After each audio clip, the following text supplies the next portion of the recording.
Γεια σε όλους, σας καλωσορίζω σε ένα πολύ σημαντικό βίντεο σήμερα, όχι μόνο για αυτούς που είναι νέοι στον χώρο των κρυπτονομισμάτων, αλλά και για αυτούς που είναι χρόνια και κατέχουν ήδη εξειδικευμένες γνώσεις.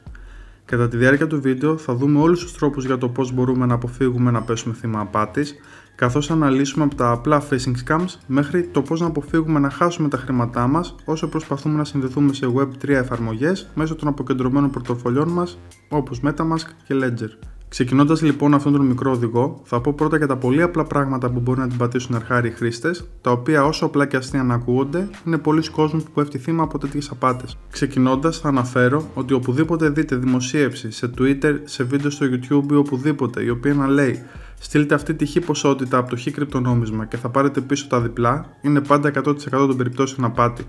Μην ξεγελαστείτε από οποιαδήποτε αναφορά ότι είναι μόνο για τους 100 πρώτους, είναι για την επόμενη ώρα ή είναι κάποιος διάσημος που το κάνει, γιατί δεν ισχύει. Πολύ συχνά πλέον χακάρουν λογαριασμούς γνωστών προσωπικότητων για να δημιουργήσουν αυτές τις απάτες. Οποιοσδήποτε θέλει να μας δώσει κάτι στο blockchain μπορεί απλά να το στείλει στη διεύθυνσή μας αυτόματα, π.χ. με τη μορφή airdrop.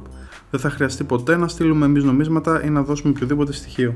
Εάν ακολουθείτε ομάδες από κάποιο κρυπτονόμισμα και ασχολείστε ιδιαίτερα με Instagram, Twitter και Telegram, θα είναι δεκάδες οι απατεώνες που θα σας στέλνουν μηνύματα καθημερινά για το οτιδήποτε.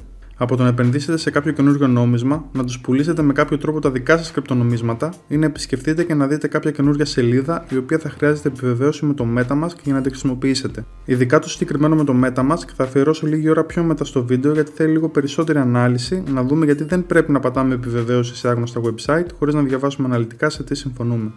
Στη συνέχεια έχουμε τις γνωστές σε όλους πλέον τηλεφωνικές απάτες, οι οποίες γίνονται από χώρες όπως Λονδίνο, Αγγλία, Σουηδία ή οποιαδήποτε άλλη χώρα στο κινητό μας τηλέφωνο. Θέλουν λοιπόν να μας παρουσιάσουν κάποια νέα εταιρεία, στην οποία θα βάλουμε έστω ένα μικρό ποσό για να ξεκινήσουμε και θα βγάλουμε λεφτά σίγουρα και γρήγορα.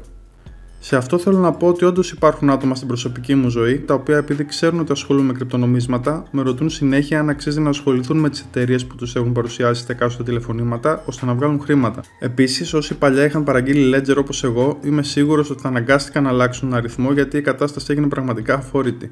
Ο λόγος μια επίθεση που είχε γίνει στην εταιρεία με αποτέλεσμα να διαρρεύσουν προσωπικά δεδομένα και έτσι πλέον υπάρχει στο διαδίκτυο διαθέσιμη λίστα με τα ονόματα, το email, το τηλέφωνο και τη διεύθυνσή μας. Ολόκληρες ομάδες από επιτίδιους παίρνουν αυτά τα στοιχεία και προσπαθούν μέσω τηλεφωνημάτων να παρουσιάσουν ευκαιρίες σε ένα έτοιμο κοινό. Συνεχίζοντας τη λίστα, είναι η ώρα να αναφέρουμε λάθη που γίνονται λόγω βιασύνης. Τέτοια λάθη έχουν να κάνουν με την αναζήτηση στο Google Search. Μπορεί κάποιος για παράδειγμα να θέλει να εγκαταστήσει το MetaMask και στο Google Search να εμφανιστεί πρώτη θέση με χορηγούμενη διαφήμιση η οποία να λέει MetaMask. Όλα τα γύρω-γύρω σωστά και έτσι φαίνεται ότι είναι αυτό που ψάξαμε. Στη συνέχεια, μπαίνοντας μέσα, οι επιτίδιοι θα έχουν φτιάξει μια σελίδα κλόνο της πραγματικής σελίδας, οπότε πολύ πιθανό να μην μπορούμε να εντοπίσουμε τη διαφορά. Έτσι, αντί για το κανονικό MetaMask, να κατεβάσουμε ένα μολυσμένο λογισμικό στον υπολογιστή μας ή ακόμα χειρότερα, μπορεί να δώσουμε τις λέξεις ασφαλείας μας. Ένα άλλο παράδειγμα είναι ότι μπορεί να θέλουμε να κάνουμε μια συναλλαγή στο Uniswap και να πάθουμε ακριβώς το ίδιο πράγμα. Έχω πετύχει πάνω από 4 φορές σελίδες κλόνου στο Uniswap, οι οποίες ζητούσαν τα seed phrases για να μπει στο λογαριασμό σου ή άδεια να έχουν πρόσβαση σε απεριόριστη μετακίνηση των κρυπτονομισμάτων του πορτοφολιού. Προφανώς δεν πρέπει να τα δίνουμε ποτέ τα seed phrases γιατί έτσι δίνουμε απεριόριστη πρόσβαση στο λογαριασμό μας και τα χρήματά μας. Επίσης, άλλο ένα τέτοιο παράδειγμα που την πατάνε πολύ είναι όταν ψάχνουν κάποιο συγκεκριμένο κρυπτονόμισμα στο Google Search και αντί να πάνε στη σελίδα του νομίσματος που θέλουν, πηγαίνουν σε κάποια σελίδα κλόνο και αγοράζουν ένα κρυπτονόμισμα που δεν έχει στην ουσία καμία αξία. Μπορεί να έχει το ίδιο όνομα, αλλά δεν έχει καμία σχέση με αυτό που ήθελαν να αγοράσουν. Για να αποφευχθούν όλες αυτές οι απροσεξίες, η πιο απλή λύση όταν κάποιος θέλει να μεταφερθεί σε κάποιο κρυπτονόμισμα ή ανταλλακτήριο για να το κάνει γρήγορα και με ασφάλεια είναι να ανοίξει κάποια πλατφόρμα όπως το CoinMarketCap ή το CoinGecko. Κάνει αναζήτηση το τι θέλει να βρει, πάει στις πληροφορίες και πατάει μεταφορά στην ιστοσελίδα. Έτσι είναι σίγουρος 100% ότι είναι στο σωστό μέρος. Αφού τελειώσαμε με τα πιο απλά scams, πάμε τώρα σε κάτι άλλο που έχει να κάνει με την αλληλεπίδραση που έχουμε μέσω των πορτοφολιών μας. Όπως είναι λογικό, οι περισσότεροι από εμάς που ψάχνουμε συνέχεια τι νέο project βγαίνει ή τι καινούριο decentralized application φτιάχνεται, πολλές φορές σε κάποια από τις σελίδες αυτές δίνουμε άδεια από το MetaMask ή από κάποιο άλλο decentralized πορτοφόλι μας, ώστε να μπορέσουμε να έχουμε αλληλεπίδραση μέσω Web3 εφαρμογών. Υπάρχουν αρκετές τέτοιες σελίδες, οι οποίες αφού συνδεθούμε με το MetaMask, μας ζητάνε να γίνει μια συναλλαγή με το smart contract της σελίδας. Εκεί τώρα θα μας βγάλει την καρτέλα με την αποδοχή και εδώ έρχεται να γίνει η απάτη. Στην καρτέλα που θα βγει συνήθως, αρκετοί δεν διαβάζουν σε τι δίνουν άδεια και απλά πατάνε αποδοχή. Αλλά ακόμα και αν διαβάσουν, το smart contract θα έχει πολλές καρτέλες. Εμείς θα δούμε μόνο την τελευταία, η οποία μπορεί να λέει κάτι συνηθισμένο που δεν θα κινεί υποψίες. Πρέπει να πάμε σε ένα μικρό σημείο κάτω που λέει να μεταφερθούμε και στις προηγούμενες. Και μόνο τότε θα δούμε το σημείο που μας λέει συνενείτε στο να δώσετε άδεια για περιόριστη μεταφορά BUSD, BNB, USDT ή οτιδήποτε άλλο από το πορτοφόλι σας.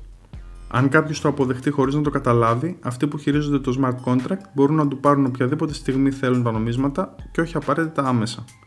Για να λυθεί αυτό, σε περίπτωση που γίνει, θα πρέπει να συνδεθεί κάποιος μέσω του Etherscan στο πορτοφόλι του και να βρει την άδεια που υπάρχει σε ενεργεία και να την αφαιρέσει. Μιας που αναφερόμαστε σε τέτοιου είδους απάτες, σε αυτό θέλω να προσθέσω ένα από τα πιο έξυπνα scam που έχω δει να γίνεται σε ένα Telegram group και σε σχέση πάλι με το τι έχουμε επιτρέψει το πορτοφόλι μας να κάνει. Στέλνει λοιπόν ο απατεώνας δύο φωτογραφίες στην ομάδα που στη μία φαίνονται τα seed phrases του πορτοφολιού και στην άλλη $10,000 αξίας στο νόμισμα που αναφερόταν στο συγκεκριμένο group. Ο λογαριασμός είχε 0 Ethereum, οπότε ήταν ξεκάθαρο ότι δεν είχε διαθέσιμο Ethereum για τα τέλη της συναλλαγής ώστε να πάει Uniswap και να γίνει η συναλλαγή σωστά. Έτσι έτρεξαν όλοι να μπουν να στείλουν λίγο Ethereum για να προλάβουν να στείλουν τα κρυπτονομίσματα στο δικό του λογαριασμό πριν προλάβει κάποιος άλλος να πάρει αυτά τα $10,000. Αυτό που δεν ήξεραν όμως είναι ότι ο απατεώνας είχε υπογράψει ένα ψηφιακό συμβόλαιο στο πορτοφόλι του, το οποίο έστελνε αυτόματα οποιαδήποτε ποσότητα Ethereum ήταν προγραμματισμένη να πάει σε αυτό το πορτοφόλι σε κάποιο άλλο που είχε στην κατοχή του. Και κάπως έτσι μάζεψε τα Ethereum από τους έξυπνους που πήγαν να προλάβουν να του πάρουν τα νομίσματα. Συνεχίζοντας, πάμε να δούμε τώρα τι είναι τα dust attacks. Όσοι παρακολουθούν το πορτοφόλι τους στο Etherscan και στο BSScan θα έχουν παρατηρήσει πάρα πολλές φορές ότι τους έχουν σταλεί μικροποσότητες από κρυπτονομίσματα χωρίς να τα έχουν αγοράσει οι ίδιοι. Αυτά τα κρυπτονομίσματα μπορεί να φαίνεται ότι δεν έχουν καμία αξία ή μπορεί και να έχουν πολύ μεγάλη αξία ανάλογα με το τι θέλουν να κάνουν. Συνήθως αυτά που δεν έχουν καμία αξία στέλνονται σε πάρα πολλά πορτοφόλια ταυτόχρονα και ο σκοπός τους είναι να προσπαθήσουν να μαζεύουν πληροφορίες πιο εύκολα για τις κινήσεις του πορτοφολιού μας. Όταν αυτό το κάνουν σε μαζική κλίμακα, στέλνοντας σε πάρα πολλές διευθύνσεις ταυτόχρονα, προσπαθούν να ενώσουν πληροφορίες όπως τι άλλα πορτοφόλια είναι δικά μας, τι κάνουμε με τα χρήματά μας κτλ.